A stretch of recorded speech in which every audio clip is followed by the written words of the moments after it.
Sometimes there's a product or service that might suit that particular person better. There's nothing worse than selling something to someone who doesn't need it, or selling something to someone who there would be a better option for them, right? You will serve somebody way better. You will create so much better goodwill in the market.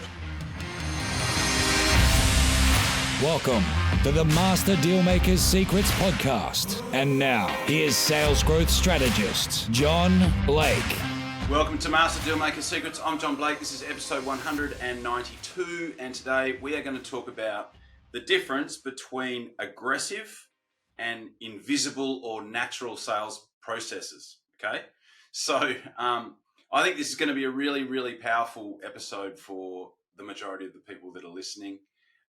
It might uncover a couple of truths that may not necessarily be convenient, but I'm sure that you'll get value out of it either way. But in the meantime, if you have got leads that you've spoken to that haven't converted into paying clients, I have a special resource for you. It is at johnblakeaudio.com. What you'll get there is my 15-minute audio training that shows you exactly how you can convert double the amount of leads that you've spoken to that haven't sold or haven't actually converted into a paying client yet into a paying client. Exactly what to do with that big list of people in the not yet ready or the proposal sent or the quote sent column of your CRM. I was just talking to a client this morning and they've got 500 different quotes that are sitting in that not yet ready column of their CRM. This is the exact process that you can use to convert more of those people.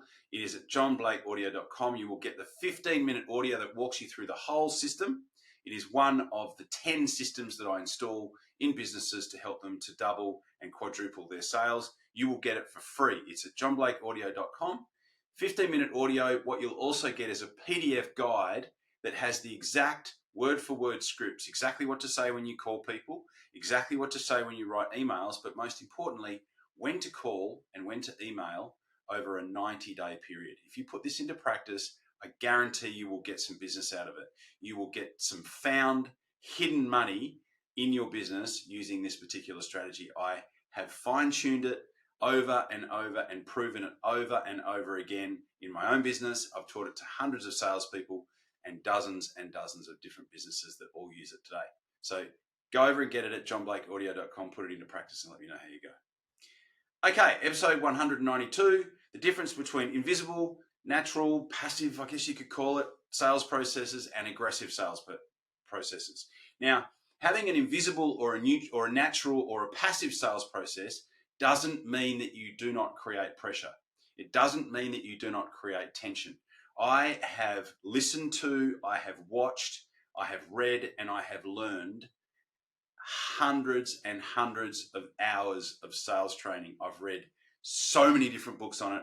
I've watched so many different videos. I've listened to so many different audios. I've made it my life's work to listen to the best of what is out there in terms of sales processes. So I've literally listened to, watched, and have heard everything that's out there. And what I've realized is that you've got a spectrum, right? You have got a spectrum of this aggressive philosophy, which some people subscribe to, buy into, use. Maybe it's a personality thing. We'll talk about it in a minute. And then on the other end of the spectrum, you have got a more artful way of working in a process that converts an inquiry into a paying client. So we're going to talk about the two differences, but rest assured that I have spent over $500,000 on sales training, coaching, and mentoring over the years. And I have made so many mistakes. And I have worked out the big list of things that don't work so that I have been able to work out the small list of things that actually does work. So that's what this is all based on.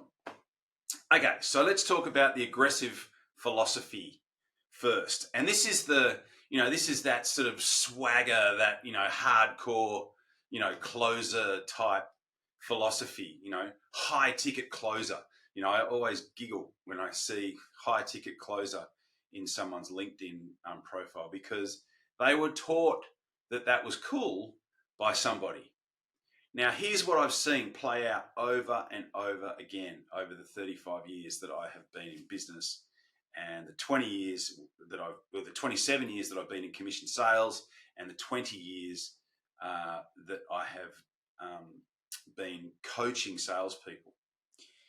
And here's what I've noticed is that aggressive sales processes are about ego, and it's about the ego of the salesperson. And when the ego of the salesperson eclipses the needs of the person that's in front of the actual salesperson, then you start to get problems, right? So it's about ego, and it's about bravado. It's about selling to every single person at all costs. It's about, making sure that that person hits their numbers, makes their commission, and it's this selling at all costs. And what happens is that the salesperson convinces themselves that this person needs that particular product or service. And there's all sorts of different people that encourage this. They say, if you know that your product or service, can help someone, then you're doing them a disservice if you don't do everything in your power to make them buy it, right? Now, if you take that on face value, then I think there are some problems with that. Sometimes the person isn't ready. Sometimes they're not the right fit for that particular product or service. Sometimes there's a product or service that might suit that particular person better.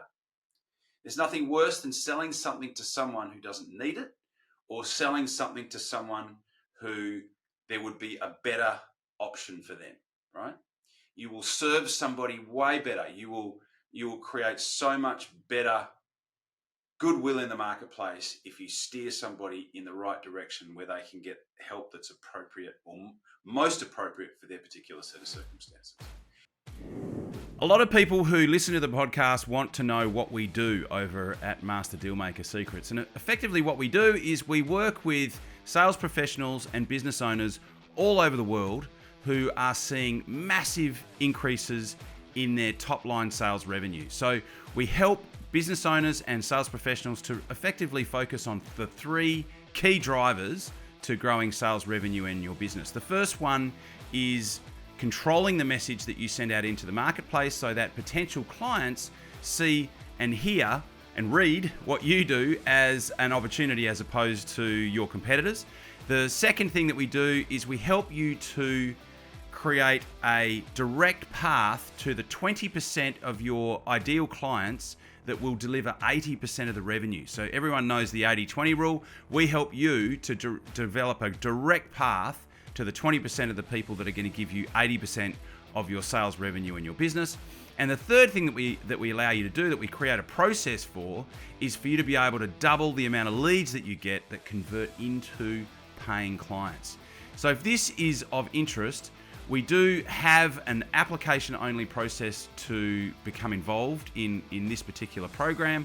And to get to there, all you need to do is to go to johnblakescall.com. So it's JOHNBLAKESCALL.com, and there's a couple of questions to answer there, and then what you'll do is get on a quick conversation with me, and I can find out a little bit more about what you've got going on in your business and see potentially whether what you are doing would be a fit for what we could help you with. And at that point, I can extend an invitation if it's a fit, and you can make the choice to come on board or not. So that's the opportunity. That would be the next step if you're looking at how you can take things to the next level. If you're enjoying what you're hearing on the podcast, if you're getting value from it, I invite you to do that, and I will look forward to talking to you. The website is www.johnblakescall.com. Talk to you soon. So selling at all costs, ego, bravado. They convince themselves that the client needs it, even if they don't, because they're good at convincing, right? They convince themselves, like they are convinced themselves that the person needs what it is that they're selling, even if they don't. And what you get from that is you get resistance, right? So you get resistance, you get pushbacks, you get cancellations, you get little or no word of mouth or referrals, because if someone has been dragged kicking and screaming over the line to do business with you, there is no way in the world that they are going to subject anyone that they care about to that type drama, right? They're not going to subject anyone that they care about to that type drama. So you get very little repeat business, you get very little referrals, you get you get lots of cancellations, you get complaints, and what you also get are clients from hell, right? So if they have been dragged kicking and screaming over the line to do business with you, they don't become good clients. And I have made this mistake. I've talked people into doing things. In the early days, I'd be lying if I said that I hadn't done it. Sold to people that I shouldn't have sold to, and they become clients from hell. You are so much better to steer them in the right direction, or delay working with them if the timing's not right. And that's why your front end qualification process needs to disqualify people that aren't a fit. So they become clients from hell. It's like, and look, credit where credit's due. Short term, you can actually make some good gains. Short term, you'll make some sales. You absolutely will make some sales. If you use this aggressive, high pressure, close at all costs, you will absolutely make some sales. If you want to use this, Jordan Belfort, straight line persuasion, like just sell, you will make some sales. But long term, that will come home and it will bite you in the bum. And if you look at Belfort and what's happened in his world, you follow his career, that's exactly what happened. He sold a bunch of stuff and then it's come back and bitten him on the ass. And it's happened so many different times. And I've seen it happen with him, and I've seen it happen in the industries that I've worked in as well. And you can see it happening, and it doesn't happen straight away. It takes a while for the whole thing to come home to roost. But long term, those type approaches are train wrecks. They are accidents waiting to happen. They destroy reputations and they destroy brands. If it happens, I've seen it happen with plumbing companies that have imploded. People, I won't mention any names. One particular plumbing company that was, someone had a hot water system that needed an element replaced or an anode replaced, and they would try to sell that person a brand new hot water system, even if they only needed a repair that might have only been $100 or $200. And I've seen it, like I said, play out time and time again. So what is the opposite to that? What is the antithesis of that? And as you can imagine, this is the philosophy that I have with the clients that I work with the systems that I build for salespeople, is that the person should not feel that they are in a process, right? It should just feel like a conversation. It should feel conversational. It should feel natural. Like I said, that's not to say that there isn't the artful use of tension.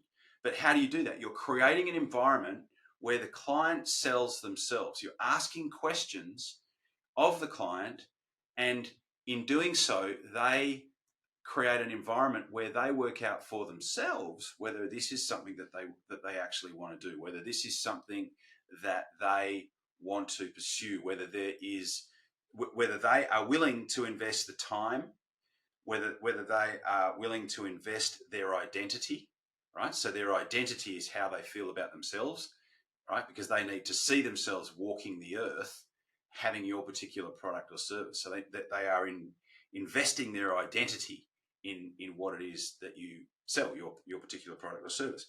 Certainly whether they want to invest the money, whether they want to invest the energy, and whether they want to invest the reputation. And the reputation is what other people think of them, right? So there's more than just one currency. They're not just investing money. They're investing all these other currencies in your particular product or service.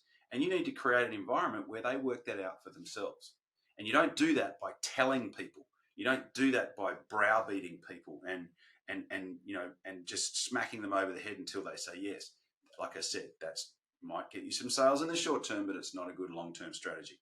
So the artful use of tension, creating an environment where your potential client sells themselves, and in doing so, you disqualify people who don't need it or who aren't a fit, or it's not the right time, right? That creates long-term sustainability. It promotes referrals. It promotes repeat business. You'll get people coming back to you, 5, 10, 15 years later, and it feels like a natural conversation. Okay, so I'm hoping that today's discussion has been valuable. As you can probably tell, you can probably tell which end of the spectrum that I subscribe to. But it's an important decision and an important distinction to make, because there are so many different things, like 440 million sales pages on sales on the internet if you do a Google search. So thank you again so much for listening, and I will talk to you on the next podcast. You've been listening to Master Dealmaker Secrets with John Blake. Subscribe to get more in-depth strategies and maximize your sales process with new episodes every other week. And double your inquiry to sale conversion with the lead flow you already have. Go to johnblakeaudio.com for his exclusive, free, no fluff audio training and companion PDF guide.